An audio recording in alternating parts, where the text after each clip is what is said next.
तो दोस्तों last video में हमने देखा था कि जिनवू कमांडर इग्रिस से लड़ाई करता है, जहां इग्रिस शुरू में तो उसकी जमकर धुलाई करता है, पर लास्ट में जिनवू इग्रिस को हरा देता है। लेकिन डंजन अभी क्लियर नहीं हुआ है क्योंकि उसे ग्रीन कलर का एक टेलीपोर्टेशन स्टोन मिला है। इसका सीधा मतलब है कि अभी लड़ाई में और एनिमीज बचे हुए हैं। तो आज हम इस वीडियो में देखेंगे कि जिनवू को इस क्वेस्ट में कौन सा टास्क मिलेगा। तो वीडियो को पूरा एंड तक देखना। और आप में से बहुत सारे लोगों ने चैनल को सब्सक्राइब नहीं किया है तो कृपया करके चैनल को सब्सक्राइब कर लें। अब जिनवू के सामने कई सारे पोर्टल ओपन होते हैं जिसे देखकर जिनवू चौंक जाता है। उसे सिस्टम का मैसेज आता है कि जॉब चेंज क्वेस्ट स्टार्ट होने वाला है। इसे देखकर जिनवू समझ गया है कि अभी काम खत्म नहीं हुआ है। सिस्टम मैसेज के थ्रू बताता है कि जितनी देर तक तुम लड़ोगे उतने ही ज्यादा पॉइंट्स कलेक्ट कर पाओगे और तुम्हें हायर टीयर वाली जॉब मिल जाएगी। इसके बाद टाइमर स्टार्ट हो जाता है और गुड लक का मैसेज आता है। Thank you.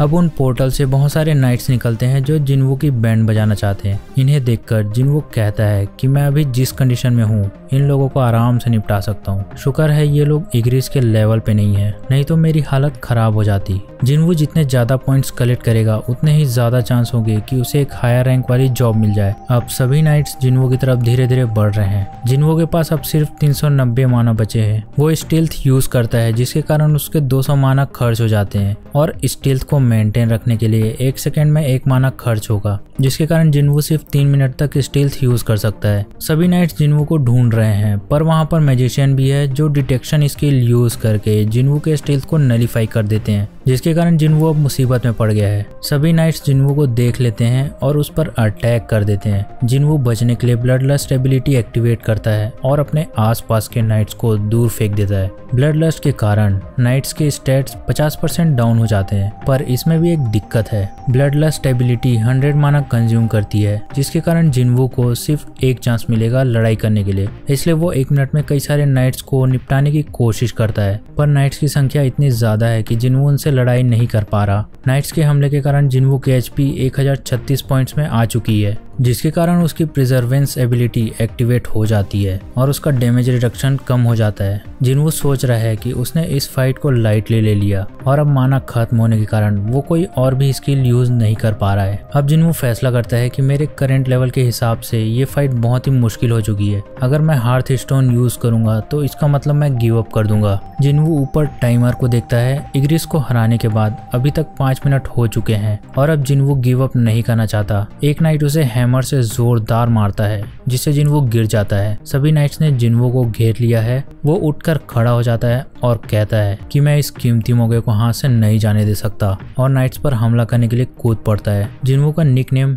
World's weakest Hunter था जिसे वो याद कर रहे हैं। जिनवू को अपना पुराना सेल्फ वर्जन दिखाई देता है जो उससे कहता है कि तुम काफी लकी हो जो ई रैंक होकर इतना ज्यादा स्ट्रॉन्ग बन पाए। अब पुराने वर्जन को देखकर जिनवू चौंक जाता है। पुराना वाला जिनवू नए वाले से कहता है कि तुम पहले से ऊंचे हो गए हो, मसल भी गेन कर ली है और तुम काफी ताकतवर भी बन गए हो, पर तुम सिर्फ बाहर से बदले हो, अंदर से तुम पहले जैसे ही हो। तुम्हारे और मेरे बीच में कोई डिफरेंस नहीं है। हम दोनों हमेशा मौत के दरवाजे पर खड़े रहते हैं। अगर तुम अपने आप को कंट्रोल नहीं कर सकते तो तुम्हारी हिम्मत लापरवाही बन जाएगी। अब जिनवू जोर से चिल्लाकर शट अप बोलता है और एक नाइट को जोरदार पंच मारता है। एक ताकतवर नाइट आकर जिनवू को कुत्ते की तरह मारता है और जमीन में धंसा देता है। अब एक नाइट जिनवू को तलवार से मारने ही वाला होता है कि उसके स्क्रीन पर मैसेज पॉप होता है कि उसने डेली क्वेस्ट को कंप्लीट नहीं किया और उल्टी गिनती शुरू हो जाती है। जैसे ही गिनती 0 बार अगर खत्म होती है सिस्टम का मैसेज आता है कि तुमने डेली क्वेस्ट कंप्लीट नहीं किया है, जिसकी वजह से तुम्हें पेनल्टी जोन में शिफ्ट किया जाता है। और नाइट्स के मारने से पहले जिनवू गायब होकर पेनल्टी जोन में पहुंच जाता है।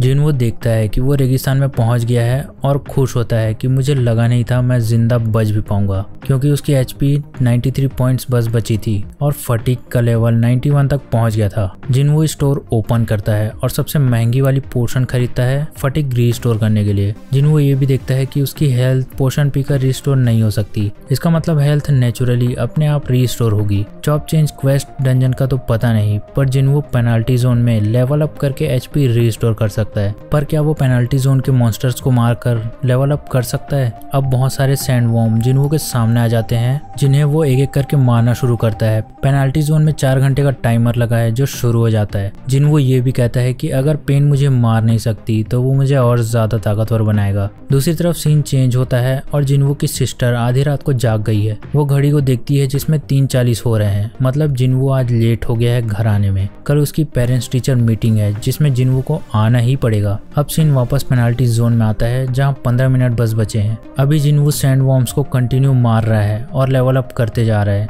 इस फोटो में दिखाई दे रहा होगा कि वो बहुत सारे मॉन्स्टर्स को मार चुका है और उसकी एचपी फुल हो चुकी है एंड फटिग भी 0 पर आ गई है क्योंकि वो स्टोर से पोशन खरीद कर पीते जा रहा है। अब सिर्फ 3 मिनट बचे हैं पेनाल्टी जोन कंप्लीट होने में। उसके बाद जिनवू को वापस जॉब चेंज क्वेस्ट में पहुंचा दिया जाएगा। जिनवू देखता है कि रसाका डैगर उतना ज्यादा ताकतवर नहीं है कि नाइट्स को मार पाए। वो फैसला करता है कि मुझे एक स्ट्रॉन्ग वेपन लेना पड़ेगा। वो स्टोर ओपन करके सर्च करता है। उसे 4 वेपन्स दिखते हैं। उनमें से एक नाइट किलर वेपन है जो बहुत ही ज्यादा महंगा है, पर जिनवू के पास बहुत सारे गोल्ड मौजूद है तो वो नाइट किलर को खरीद लेता है। Night killer B class item है जिसको नाइट्स पर यूज करने से 50% एक्स्ट्रा डैमेज होगा। जिनवू स्टोर से बैंडेज खरीदकर अपने हाथों में लगा लेता है ताकि लड़ाई के समय उसका डैगर गिर न जाए। जिनवू के पास एक रेड कलर का रून स्टोन भी है जिसमें से उसे डोमिनेटर्स टच वाली स्किल मिलेगी, जैसा कि कांग को मारने के बाद रून स्टोन से स्टेल्थ वाली एबिलिटी मिली थी। जिनवू उस स्टोन को तोड़कर स्किल सीख लेता है और इस स्किल में कोई माना कंज्यूम नहीं होगा। इसका यूज करके जिनवू किसी भी ऑब्जेक्ट को बिना टच किए वापस बुला सकता है। जिनवू याद करता है कि ऐसी स्किल इग्रिस के पास भी थी। वो इस स्किल को सैंडवॉर्म के बॉडी पर यूज करता है, पर स्किल की लेवल लो होने के कारण वो सिर्फ छोटे ऑब्जेक्ट पर काम करेगा। अब पेनाल्टी जोन का टाइम खत्म होता है और वो वापस जॉब चेंज वाले क्वेस्ट में पहुंच जाता है। जिनवू वहां आकर देखता है कि नाइट्स की संख्या पहले से कहीं ज्यादा हो चुकी है। नाइट्स तुरंत जिनवू पर हमला कर देते हैं, पर जिनवू नाइट किलर से सभी को काट देता है। मतलब ये डैगर सच में यूजफुल है। ये वेपन खाली हाथों से लड़ने से ज्यादा इफेक्टिव है। अब जिनवू को महसूस होता है कि इतने सारे नाइट से लड़ने के बाद भी उसका लेवल अप नहीं हो रहा, मतलब कुछ तो गड़बड़ है, क्योंकि पेनाल्टी जोन में सेंटीपीड को मारने से लेवल अप हो रहा था और इवन कमांडर इग्रिस ने भी अच्छा खासा एक्सपीरियंस दिया था। सिस्टम ने बोला था कि यहाँ लेवल अप के थ्रू हीलिंग नहीं कर सकते, लेकिन लेवल अप करना तो रिस्ट्रिक्टेड नहीं था। जिनवू ये भी नोटिस करता है कि इतने देर से मैजिशियन मैजिक तो यूज कर रहे हैं, पर उन्होंने डायरेक्टली मुझ पर अभी तक अटैक नहीं किया है, सिर्फ नाइट्स अटैक कर रहे हैं। तो फिर क्या मैजिशियन यहाँ पर झक मार रहे हैं? और फिर वो समझ जाता है कि इन नाइट्स को यही मैजिशियन समन कर रहे हैं। मैं जितने नाइट्स को मार रहा हूँ पोर्टल से और भी आ जा रहे हैं। इन्हें मारने पर ये एक्सपीरियंस भी नहीं दे रहे हैं और इन्हें समन करने वाले मैजिशियन एकदम लास्ट में पोर्टल से बाहर आए थे। अब जिनवू सारा खेल समझ गया है और वो एक मैजिशियन को डैगर फेंक कर मार देता है, जिससे कुछ नाइट्स अपने आप मर जाते हैं। डैगर फेंकने के कारण वो एक नई स्किल डैगर थ्रो सीख जाता है। उसे क्वेस्ट पूरा करने के लिए सभी मैजिशियन को मारना पड़ेगा। अब जिनवू स्टील्थ यूज करता है, पर मैजिशियन डिटेक्शन एबिलिटी यूज करके उसे ढूंढ लेते हैं। लेकिन यही तो उसका प्लान था। इससे जिनवू को पता चल जाएगा कि मैजिशियन कहाँ पर छुपे हुए हैं। यहाँ पर टोटल 5 मैजिशियन अभी मौजूद है। जिनवू डैगर थ्रो यूज करके एक मैजिशियन को मार देता है और डोमिनेटर्स टच यूज करके डैगर को वापस बुला लेता है। अब सिर्फ 4 मैजिशियन बच गए हैं। जिनवू नाइट्स को काटते हुए उनके बीच से निकलता है और उन्हें कंटिन्यू मारे जा रहा है। जिनवू ने बहुत सारे नाइट्स को मार डाला है, पर अभी भी बहुत सारे बच गए हैं। एक नाइट पीछे से आकर उसके कमर में तलवार घुसा देता है, जिससे खून निकलने लगता है। अब वो एक और मैजिशियन को ढूंढ लेता है और उसे पकड़कर काट देता है। अब सिर्फ 3 मैजिशियन बच गए हैं। तीनों मैजिशियन मिलकर मरे हुए नाइट्स को मिलाकर एक बड़ा सा गोलेम बना लेते हैं।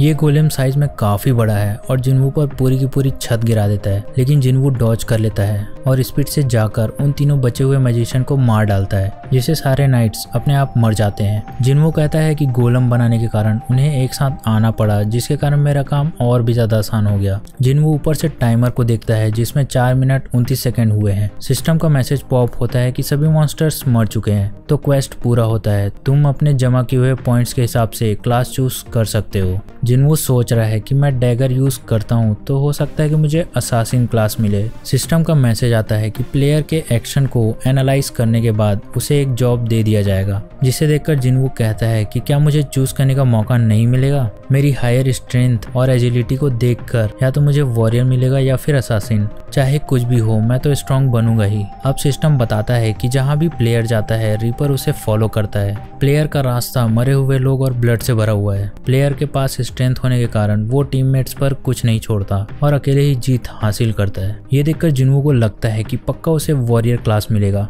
पर सिस्टम उसकी डिजायर फॉर स्ट्रेंथ देखकर उसे आर्मी ऑफ द डेड बताता है, जिसे देखकर जिनवू की एकदम वक्त और जज्बात दोनों बदल जाते हैं। सिस्टम जिनवू को एक जॉब असाइन करता है जो है नेक्रोमेंसर। ये देखने के बाद जिनवू कंप्लीट शॉक में है कि मैंने तो कभी इंटेलिजेंस को छेड़ा ही नहीं, तो ऐसा कैसे हुआ? जिन्वू को मैजिक सब क्लास मिला है जो नेक्रोमेंसिंग है, मतलब वो पूरे आर्मी ऑफ द डेड को लीड करेगा। जिन्वू सोचता है कि पता नहीं हंटर्स में से कोई नेक्रोमेंसर होगा भी या नहीं। वो ये भी सोच रहा है कि मैं शुरू से डैगर यूज कर रहा हूँ और ऐसी स्किल यूज कर रहा हूँ जो असासिन यूज करते हैं, तो फिर मुझे ये क्लास कैसे मिल गई? अगर मैं नेक्रोमेंसर की प्रोस की बात करूं तो मेरे पास खुद की एक आर्मी हो सकती है, पर ये स्लेव्स ज्यादा स्ट्रॉन्ग नहीं बन सकते और ऐसे हालत में मेरे स्टैट्स किसी काम के नहीं होंगे। सिस्टम का मैसेज आता है कि क्या तुम ये जॉब सेलेक्ट करते हो? एक्सेप्ट और रिफ्यूज, जिसे देखकर जिन्वू सोचता है कि अगर मैं रिफ्यूज कर दूंगा तो हो सकता है कि मैं फिर से जॉब अर्न कर सकूं, और वो रिफ्यूज करता है। पर सिस्टम दोबारा पूछता है कि नेक्रोमेंसर एक हिडन क्लास है, क्या तुम अभी भी रिफ्यूज करोगे?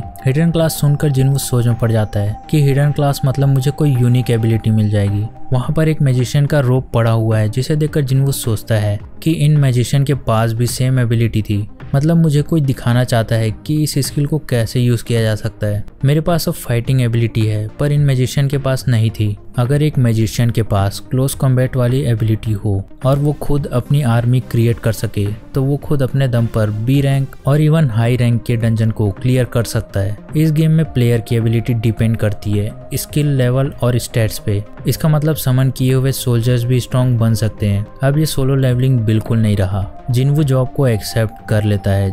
जितने भी पॉइंट्स उसे मिले हैं उसके कारण जिन्वू को मौका मिलेगा सुपीरियर क्लास में प्रमोट करने का। जिन्वू को प्ले टाइम एक्सीड करने का बोनस पॉइंट मिलता है, उसके साथ हार्थ स्टोन यूज नहीं करने का और हेल्थ 50% से ऊपर होने का बोनस पॉइंट उसे मिल जाता है। इसके अलावा सभी एनिमीज को मारने का भी पॉइंट ऐड होता है, जिसके कारण टोटल पॉइंट्स की लिमिट भी एक्सीड हो जाती है और जिन्वू को नेक्रोमेंसर से शैडो लॉर्ड में प्रमोट किया जाता है। जिन्वू अब काफी पावरफुल बन चुका है और उसने एक जॉब एक्सक्लूसिव स्किल भी सीख ली, जिसके कारण उसे बोनस स्टैट्स भी मिलता है और the one who overcome adversity का टाइटल भी मिलता है।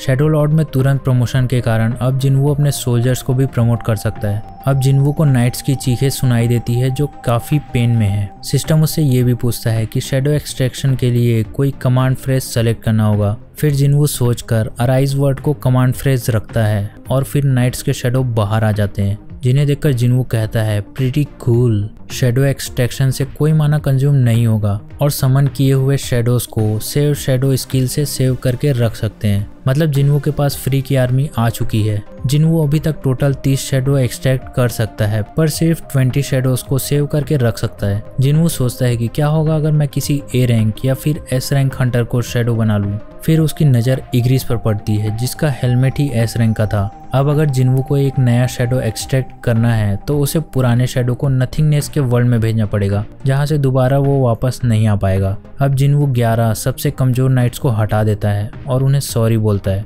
जिन्वू ब्लड रेड कमांडर इग्रिस को एज अ सर्वेंट समन करता है और अराइज बोलता है, पर शैडो एक्सट्रैक्शन फेल हो जाता है। अब जिन्वू के पास सिर्फ 2 चांस बचे हैं शैडो एक्सट्रैक्शन करने के लिए, क्योंकि शैडो एक्सट्रैक्शन डिपेंड करता है टारगेट के स्टैट्स और मरने के बाद के टाइम पर। जिन्वू फिर से इग्रिस का शैडो निकालने की कोशिश करता है, पर इग्रिस रिफ्यूज करता है। अब सिर्फ 1 चांस बचा है। अब जिन्वू इग्रिस से कहता है कि किसी ऐसे की सीट को प्रोटेक्ट करना बंद कर दो जो ऑलरेडी जा चुका है। तुम मुझे प्रोटेक्ट करो जो तुम्हारे सामने अभी खड़ा है। और जिन्वू अराइज कहता है, जिससे एक शैडो वेव निकलती है और इसके साथ इग्रिस का शैडो बाहर आता है। सिस्टम का मैसेज आता है कि जिन्वू ने शैडो को अपग्रेड कर दिया है और शैडो का लेवल 7 है। जिस शैडो का रैंक हायर होगा उसका नाम रखा जा सकता है। जिन्वू उसका नाम कमांडर इग्रिस की जगह नॉर्मली इग्रिस ही रखता है। अब इग्रिस जिन्वू के सामने घुटनों के बल बैठ जाता है। इवन सभी शैडोज उसके सामने बैठ जाते हैं और जिन्वू एटीट्यूड में बोलता है, take good care of me. तो ये वीडियो यहीं खत्म होती है। अगर आपको वीडियो अच्छी लगी तो वीडियो को लाइक करें, चैनल को सब्सक्राइब करें। Thank you for watching this video. मिलते हैं नेक्स्ट वीडियो में। Good bye.